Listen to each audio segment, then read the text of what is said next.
मध्य प्रदेश में राज्यसभा सीट के लिए कांग्रेस कैंडिडेट मीनाक्षी नटराजन का पर्चा रद्द होने के बाद कांग्रेस भाजपा पर सीट चोरी का आरोप लगा रही है।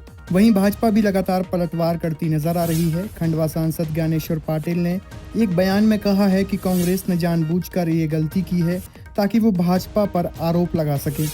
इस मुद्दे पर कांग्रेस के सुप्रीम कोर्ट जाने पर उन्होंने कहा कि चाहे वो अंतर्राष्ट्रीय अदालत चले जाएं, जो सही है वो सही है। उन्होंने चुनाव आयोग की तारीफ भी की है। चुनाव आयोग के फैसले पर लोकतंत्र की हत्या बताने पर उन्होंने कहा कि कांग्रेस ने कभी लोकतंत्र पर विश्वास किया ही नहीं है।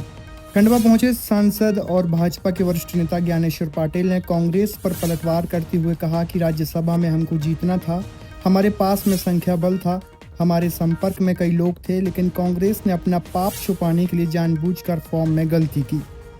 ये राज्यसभा का जो इश्यू है उसको कैसे देखते हैं अभी आप? देखिए, राज्यसभा में हमको जीतना था, हमारे पास में संख्या बल बिल्कुल हमारे संपर्क में भी लोग थे, लेकिन कांग्रेस ने अपना पाप छुपाने के लिए जानबूझकर फॉर्म में गलती करी ताकि हमारे पर आरोप लगा सके।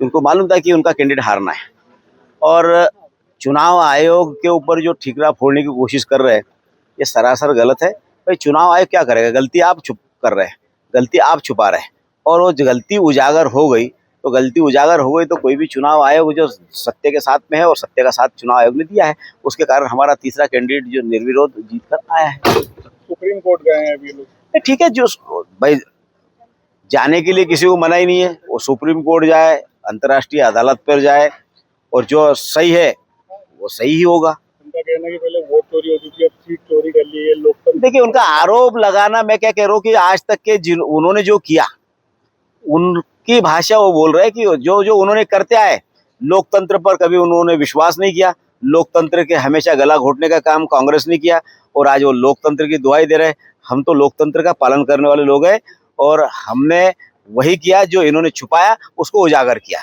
उन्होंने यदि हलफनामे में उसका उल्लेख किया होता तो शायद ये नौबत नहीं आती। आखिरी सवाल, चुनाव आयोग को एजेंट बताते हैं बीजेपी का।